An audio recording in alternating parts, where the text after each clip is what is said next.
everyone, and welcome to Thorough Newspaper Analysis, which is brought to you by LawSikho. So today we will be discussing three articles. The first one is from the Hindu, which talks about the forgotten fact of Kashmir, of China-occupied Kashmir. So we have always been talking about the Pak-occupied Kashmir, but today we also need to remember that there is a huge part of Jammu and Kashmir that has been occupied by China, and that too, it holds no constitutional or legal basis behind it. Secondly, our gender equity press reset. So this is from the Indian Express, and it talks about giving equal chance to the women to participate in the labor force to give this economy a new boost, and how the circumstances are currently not in favor of the women participation in employment. And thirdly, Miyas of Assam, why is there a fuzz over showcasing their culture? So first of all, we will know that who actually are the Miyas who belong to Assam, and why is there a conflict in the culture and showcasing their culture in the state of Assam. And fourthly, we have the news and flash column wherein we'll be discussing the small and crisp news points. So if you're also preparing for judicial services exam, you can definitely have a look at the LawSikho courses that we have for you. So we have the Lord of the courses, which is the judiciary test prep course. So you can look at it. The link is there in the description box below. And from there, you can download free study material as well. So let's see that what is the multiple choice question for the day. Recently, Indian Army Chief Manoj Mukund Naravane was conferred with the rank of Honorary General of which army? First, Nepal. Second, Sri Lanka. Third, Bangladesh. Or fourth, Bhutan. You can write down the answer in the comment section below. Now let's see that what is the descriptive question for the day. Who are Miyas? What are the challenges that they are facing? Discuss. So once we're done with today's article relating to Miyas, you'll be able to understand the question as well. With this, let's start with the first article, which talks about the China-occupied Kashmir. So it says that following the abrogation of Article 370, China-Pakistan tandem emerged to internationalize the issues, including in the United Nations Security Council. China's support for Pakistan is motivated by a desire to perpetuate its own hold in Trans-Karakoram Sakshigam tract of Kashmir. So basically, this entire is the Karakoram range, which is a part of Jammu and Kashmir. So here we know that this entire area of Gilgit-Baltistan has recently been pronounced as the fifth province of Pakistan. It has been announced so by Pakistan, and this is the very area, and this is basically the Xinjiang province in China, and it there from this way there runs the China-Pakistan Economic Corridor, so which actually passes through the Gilgit-Baltistan area, and thus this area is very crucial for both Pakistan as well as China, but it is still a contested area between India and Pakistan. Now, in similar scene, this yellow area is called the Aksai Chin, which basically is completely overtaken by China, and this is the line of actual control. And China, as we know very recently, it has been trying to move even inwards from the LAC as well. But this yellow area of Aksai Chin is completely controlled by China. This red area, this lighter red area, is Gilgit-Baltistan, which is now totally controlled by Pakistan. And this brown area, which we are seeing in here, is called as the Sakshigam Valley area. This was actually ceded or given away by Pakistan to China in 1963 after the war of India and Pakistan. So in a way, we can see that yes, India and Pakistan have had historical, relations regarding Jammu and Kashmir, and they also have this historical dispute regarding the administration of Jammu and Kashmir. But when it comes to China, many a times it has seen that various areas or various, these land territories which are being held by China currently in Jammu and Kashmir are those on which China never even had administration, never even had any kind of territorial rights, but still it has occupied these areas. So if we talk about the Sakshigam Valley area, this brown one which we just talked about, so it is a part of the Pak-occupied Kashmir, which was handed over by Pakistan to China through an illegal border agreement in 1963. Basically, as we know that it compromised India's traditional frontier along Kunlun range, and also it enabled China to extrapolate a claim line and it eastwards along Karakoram range. So as we know that this area, as you can see, has given China a greater access towards the Indian territory, like If we talk about in general sense, this entire is a disputed territory, and India claims to be, this entire territory to its own. But if we talk about the Sakshigam Valley area, it gives a greater hand and or a greater outreach to China to come towards India. So this is the entire area. This is, as we know, Gilgit Baltistan. This whole is Pak occupied Kashmir. This one is the line of control, and this one is the line of actual control. As you can see, this one is the line of actual control. This is the Depsangla. You all need to remember the important. These places are very important, so location of these areas should be very clear to you. This here is Kargil, the Kargil War. All of us know about the 1999 Kargil War. This is the Zojila. Basically, a la means a passage between two mountain ranges. So this is the Zojila. This is the Nubra Valley, which is very, very important. This is the line of actual control. Aksai Chin, Depsangla. So as you can see, there is a passage between two, mountain ranges or mountains over here. There is the Karakoram Pass over here. This is the very important Siachen Glacier on which the Operation Vijay had taken place. This is Teram Sheher, and this, as we know, is the Sakshigam Valley, this dark green one. All right. So all these areas are very, very important, and we should remember the locations of these places. So here is a chronology of changing frontiers of Jammu and Kashmir by China. So in 1869, China tried to co-opt the Mir of Hunza in their support by giving him refuge. So this was a person called as Mir of Hunza. So actually China gave him refuge, and they tried to cooperate with him or to find a collaboration with him. And retrospective claim in Hunza as tributary of King Empire since 1762. And on that account, China has had some claims on the territories, the parts of the territories of Jammu and Kashmir.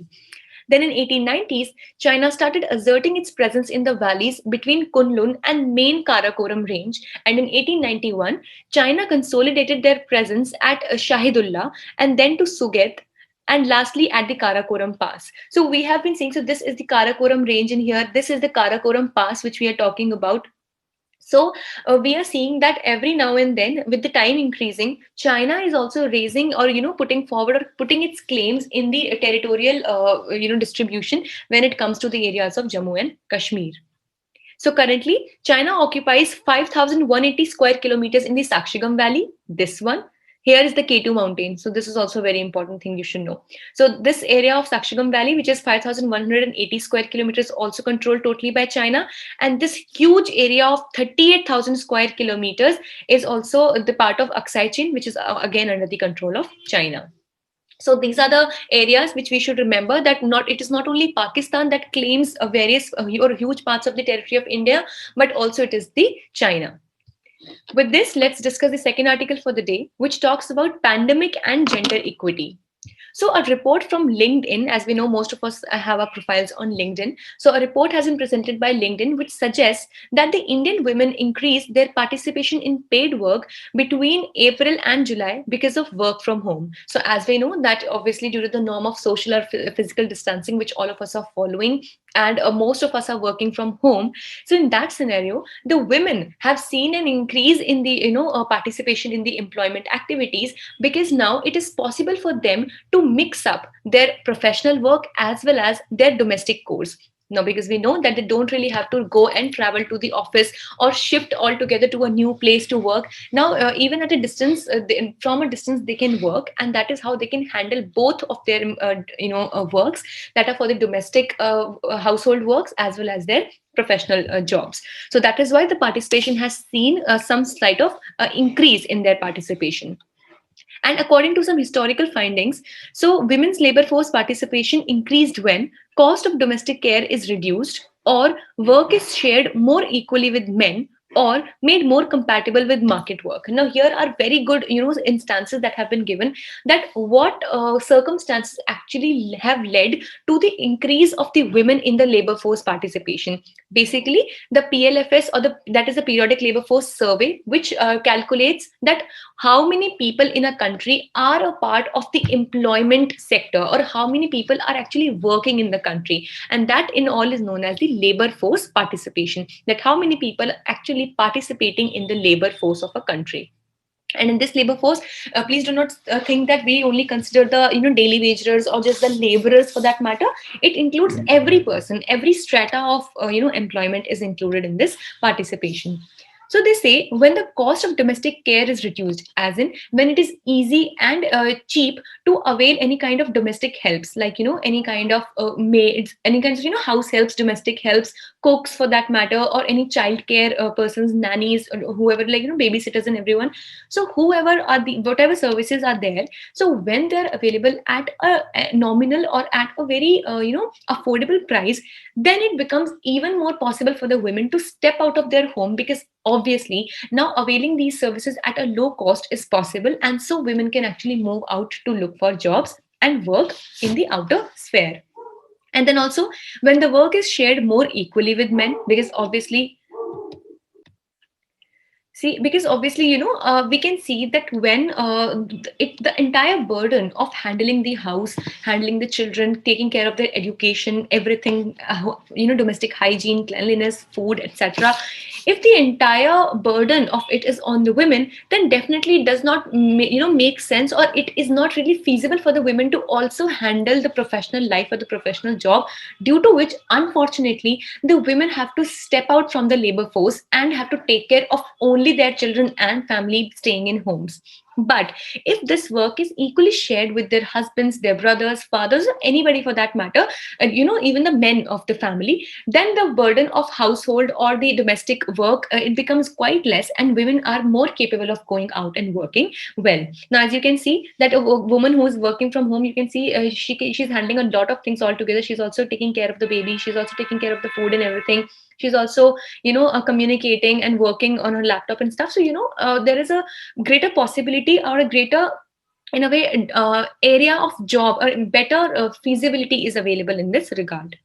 And then when it is made more compatible with the market work, as in the work also is such that the women can easily work, as in the type of work which they are engaging into is such that the women can comfortably work into such, like for example, the workplaces have good hygienic washrooms, then there are basic facilities available, like for any kind of sanitation, for crèche for the babies, etc. So these places make it more inducive, or more conducive for the women to work in an efficient manner.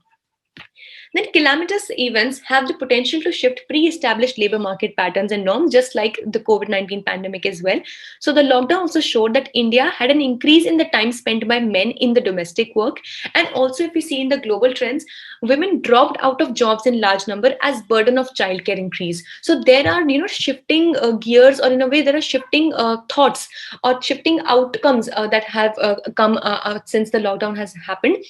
That at one side, where we have seen that women have become a bit more comfortable because men have also started participating in the domestic work, because obviously no any kind of house helps or domestic helps were available during this time. But then again, since we know that due to the lockdown, the schools were also completely shut down and children were staying completely at homes, the burden of women still increased a lot, because now they had to take a lot of care of their children 24 into 7, wherein at least some part of the time was spent in the school and women were free during that time. But this has not been possible due to the lockdown in the current scenario. So here are some relevant data. You can definitely go through it. So according to the Center for Monitoring the Indian Economy data, it was in January 19 to March 2020, 403 million participation was there, and 43 million were women. So this is the trend, as in, so it has been increasing and decreasing. But despite the falling fertility and rising in the female education, we have seen that the participation of women has not been very, very huge or significant, due to obvious reasons which we have discussed in the previous slides. So with this, let's discuss the last article for the day, which talks about the Miyas of Assam. So ahead of the, let's see that what is the basic controversy, and then we'll understand that who actually are the Miyas and what do we actually mean by the Char Chaporis. So ahead of the assembly elections, Congress MLA Sharman Ali proposed a Mia Museum. So as we know that Mia Museum, it's being proposed to be constructed to reflect the culture and heritage of the people living in the Char Chaporis. So here there are two important things that we need to understand. Firstly, who are Miyas for whom this museum is proposed to be constructed, like a separate museum altogether, and what actually do we mean by the Char Chaporis? But On the contrary, BJP government in Assam is refusing to this proposal, and it has said that it's not really a good idea. So let's understand that what are Char Chaporis and who are Miyas. Firstly, Char Chaporis. So basically, Char Chaporis are the shifting islands in the Brahmaputra. So basically, they're also known as the floating islands. They tend to keep, they change places from time to time. And 80% of Char population lives below poverty line and primarily occupied by Bengali origin Muslims. So basically, Char Chaporis are the floating islands, and Char basically they say that these are the floating islands, chars, that actually float in the Brahmaputra river, and chaporis are the low-lying, flood-prone areas. But many a times with changing time, they actually, they're used as interchangeable things, and they also change their positions. Once they are floating, they get submerged into water, and some which are still not submerged, they start floating on the water of Brahmaputra. So that is why these are simply the floating islands called as char chaporis. And these Char Chaporis or the floating islands are primarily occupied by the Bengali origin Muslims who are actually called as the Miyas. So Miyas, and but they are called as Bangladeshi. The local people of Assam, as in if you think in a prudent manner, all of these, even the Miyas, are very local now in Assam because they have been staying here since more than 100 years. But still, the more primitive Assamese still consider them to be as outsiders, and they still refer to them many a times as Bangladeshi. So Miyas comprise of Muslims migrants from the East Bengal, which is now the current date Bangladesh. So they migrated since the British annexation of Assam took place in the year of 1826, and it was well before the creation of Bangladesh. So it is not something like that only when Bangladesh was formed and then these people migrated to Assam and or something like that. But these are the people who had actually moved to Assam way back in 1826, and it is like more than 100 years now that they have been a part of the Assamese culture. So, but we need to understand as to why do they claim a distinct culture. So, firstly, this Mia community wants to celebrate its own culture and heritage like other ethnic groups within the larger Assamese fold. So, this is very important thing that we need to understand, that the Mias do not claim that they are a separate or distinct identity as that of Assamese. Rather, they believe that they are a subsect or a subpart of the huge cultural diversity of Assamese itself, and it says that it has its own ethnic distinctions when it comes to various other ethnic groups as well, that all together form, or they celebrate the culture of Assamese itself. So they are definitely not at all separatist in their nature or understanding. Rather, they believe that they're just one of the other kinds of colors, or one of the other kinds of depictions or diverse sect of the Assamese culture itself. And then its heritage is unique to the Assam's Char dwellers and may not have any similarity with Bangladesh. So it is not something like they're trying to signify or put forward the very culture that the Bangladeshis in the current scenario also are following. Rather, it has its own distinct identity because they are the ones who live in the Chars and Chaporis, and that is why they have their own culture. Then they have their very famous martial art, which they call as the Lathi Bari. These are terms which you need to remember because there's a very high chance that in the prelims also this question might fall.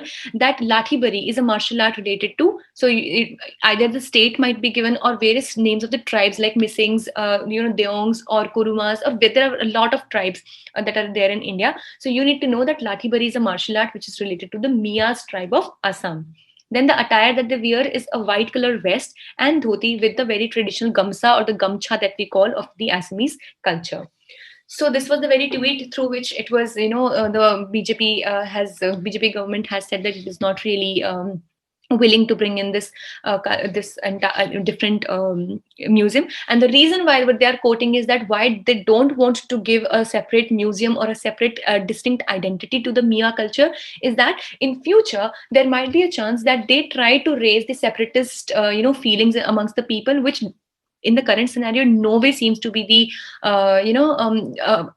purpose or the very objective of the Miyas, but it is somehow anticipated by some people that they might raise these separatist ideals amongst the people, and that is why it's better not to give them this separate identity through giving this altogether a different Miya museum.